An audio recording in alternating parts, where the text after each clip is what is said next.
unang hirit, serbisyong totoo ang unang hirit. Ang saya-saya sa unang hirit, unang hirit, unang hirit. Mangunguna ka.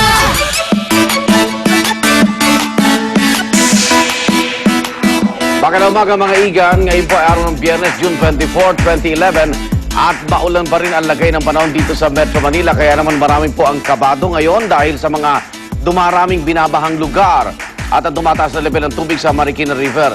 Dahil sa walang tigil na pag-uulan, nadala ng bagyong Falcon na hinihigop pa rin po ang hanging habagat.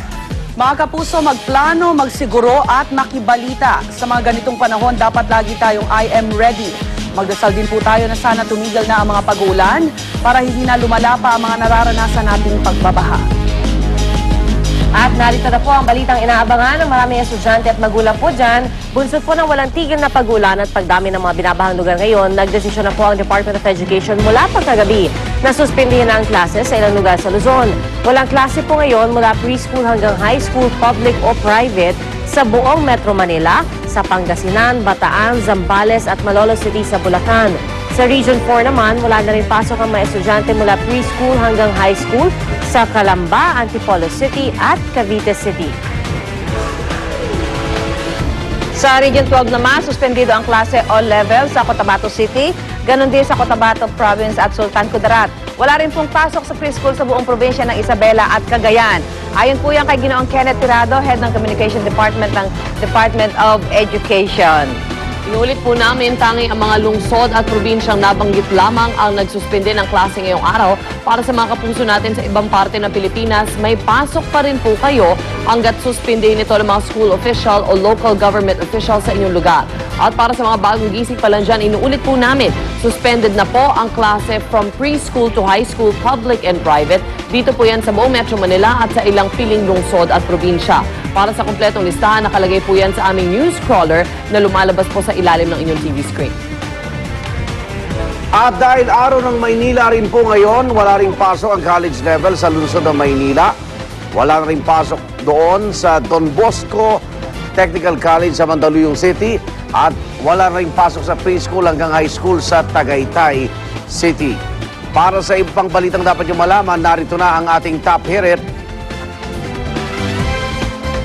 Walang tigil ang pagbuhos ng ulan buong magdamag dito sa Metro Manila. Kaya naman kagabi pa lang napakaraming commuters na ang naperwisyo.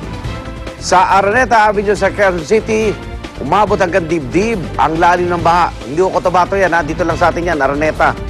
Kaya naman agad nagsagawa ng rescue operation para ilikas sa mga residente ng Barangay Talayan na naipit sa mataas na pagbaha. Wala ring nagawa mga empleyado ng ilang opisina sa lugar na abutan ng pagtaas ng tubig kundi maghintay ng rescue. Nalubog din sa bahang panulukan ng E. Rodriguez at Araneta Avenue, basura. Bagian Ross District hindi nakaligtas ng umabang tubig sa creek. Agad inilikas ang mahigit 30 pamilya doon na nanunuluyan sa covered court ng barangay. Sa Santa Mesa, Maynila naman, naging kalbaryo po ang pag-uwi ng commuters nang mabilis na tumaas ang tubig baha na natapat pa sa rush hour kahapon. May ilang mga pasahero rin ang halos 3 oras na naghintay bago tuluyang nakasakay. Napaaga naman ang basaan sa lungsod ng San Juan nang abutin ng tubig baha ang mga bahay sa ilang barangay doon. At tulad na lang po sa barangay Balong Bato kung saan ilang residente ang inilikas nang biglang tumaas ang tubig. Kaya naman marami na ang nangamba at ikinukumpara ang tuloy-tuloy na ulan sa Bagyong Ondoy. Pero ayon na rin sa Pag-asa, malayong ihambing ang pag-uulan na nararanasan natin ngayon sa Ondoy. Sa kanilang kalkulasyon, umabot lang sa 144 millimeters of rain ang bumagsak sa buong bansa kahapon. Malayo po yan sa 400 millimeters of rain na ibinuhos ng Bagyong Ondoy. Samantala, patuloy namang nino-monitor ng lokal na pamahalaan ng Marikina ang level ng tubig sa Marikina River. Kagabi, nakataas ng second alarm sa Marikina City nang umabot sa 16 meters ang water level sa ilog. 1 metro na lang kasi nasa critical level na ang ilog ng Marikina. Kaya naman kinakabahan ng mga residenteng nakatira malapit sa ilog, lalo na sa Barangay Tumana. Isa sa mga barangay doon na nilamon ng matahanan nang rumaragas ang baha noong Bagyong Ondoy. Nakahanda na rin ang iba pang barangay sa Marikina tulad ng Barangay Santo Niño na meron ng mga motorized boat at iba pang rescue equipment. I am ready rin ang moto ng iba pang barangay sa Marikina tulad ng Malanday at Tanyong na sumasakop sa Provident Village na sinalanta ng Bagyong Ondoy. Buong pwersa nagbabantay ang GMA News and Public Affairs sa hagupin ng Bagyong Falcon. Naka-deploy po ang ating mga reporter na sina Maria Ausente at Trisha Zafra. Habang nagbabantay naman sa barangay Bagong Silangan, Quezon City, si Monica Beralio. Para sa pinakuling sitwasyon sa San Mateo at Marikina, gayong walang tigil pa rin po ang pag-ulan. Nandun po si Maria Ausente. Maria, yung level ng tubig sa Marikina level, kamusta na? Sa ngayon na Igan, yung level nga ng dito sa tubig sa may Marikina River ay minomonitor pa nitong mga barangay tanod natin. As of 11:30 kasi kagabi umabot daw ito ng 16.9 meters. Pero wala ring tigil kasi yung pagpatak ng ulan sa magdamagang pagmonitor natin. Una nga nating binisita itong mga ilang barangay sa San Mateo Rizal kagabi. Alas 7 pa nga lang ng gabi ay pinalikas na mga tao, lalo na yung mga taga-barangay North at South Livis. Sila kasi yung mga nasa ilalim ng San Mateo Batasan Bridge. Umapaw na kasi yung mga ilog sa mga kabahayan. Sa Doña Pepeng Elementary School sa Barangay Banaba, pinalikas ang mga tao. Samantala dito naman sa Marikina, alas 11:30 kagabi nang umabot sa 16.9 meters ang lalim ng tubig sa Tumana Bridge. Kaya nakahanda na ang mga rescue boats sakaling mas tumaas pa ang mga tubig. Mayroon naman Igang mga 4 na evacuation centers na hinanda ang bayan para sa mga lumikas na residente. Ito yung nasa Nangka Elementary School, Hilario Bautista Elementary School, Malanday Elementary School at mismong sa Barangay Tumana. Antabayan ng maya-maya Igan ang iba pang mga detalye sa aking pagbabalik. Maraming salamat, Maria Ausente.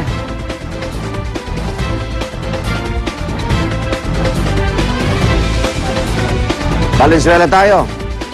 Alamin natin ang sitwasyon doon, Tricia. Igan, magdamag ngang lubog sa baha yung ilang mga kalye sa ilang mga barangay dito sa Valenzuela at maging dun sa karatig niyang city. Sa Malabon, magdamag ngang lubog yung MH Del Pilar Road na nagmistulang isang mahabang ilog dahil tumatagos ito sa mga barangay Mabolo, Polo at Palasan dito sa Valenzuela. Lubog yan kagabi mula Bukong-Buko hanggang Binti yung taas ng tubig baha dyan sa daanan yan at maging hanggang sa mga oras na ito yung ilang bahagi ng MH Del Pilar Road na tumatagos nga dun sa tatlong nabanggit kong barangay kanina ay baha pa rin hanggang ngayon. Baha rin sa mga kalye na nasasakupan ng mga barangay Panghulo, Arkong Bato, Katmon, Tenejeros at maging sa Dampalit, partikular na yung Merville Subdivision sa Malabon. At bukod dyan, nananatili ring babad yung paanong ilang mga hospital staff nitong Valenzuela City Emergency Hospital na nasa ating likuran. Kitang-kita nyo naman malalim pa rin yung tubig baha na naririto sa may Santiago Road, sa may Barangay Polo na nasa harap o nasa bukana nitong ospital. At yan muna Igan ang latest mula rito sa Valenzuela at sa inikutan nating area ng Malabon kanina. Patuloy tayo magbabantay dito kung ano man ang magiging sitwasyon ng pagbabaha. Igan. Okay, maraming salamat, Tricia Zafra. Bukod po sa mga taga Marikina, naghanda na rin ang mga residente sa kabilang panig po ng Marikina River. Yung mga taga Barangay Bagong Silangan sa Quezon City at doon po sa kanilang flood drill. Kasama po ngayon ang ating si Monica Beralio. Monica. Yes, Igan, magdamag nga yung naganap na pag-ulan din dito sa Barangay Silanganan at sinasabing isa nga doon sa pinaka-problemadong lugar pagdating sa tag-ulan dahil nga sa medyo mababa ang kanilang area at napapaligiran pa ito ng creek. And kung nyo natatandaan po mga kapuso, noong panahon ng Indoy ay mahigit kumulang 200 daw na katao ang namatay dito, bukod pa daw doon sa mga missing. Pero sa kagandahan palad, ngayon po ay natuto na mga residente dito dahil as early as 12 midnight po ay nagsimula ng mag-evacuate yung kanilang mga residente dito papunta sa covered court at kaninang alas 4 po na madaling araw mas lalo pa yung mas marami pa po ang umalis sa kanilang mga bahay papunta sa mga covered court nga dahil nga nawalan po ng kuryente sa kanilang lugar. And tulad nga na sinabi niyo, mamaya magkakaroon tayo ng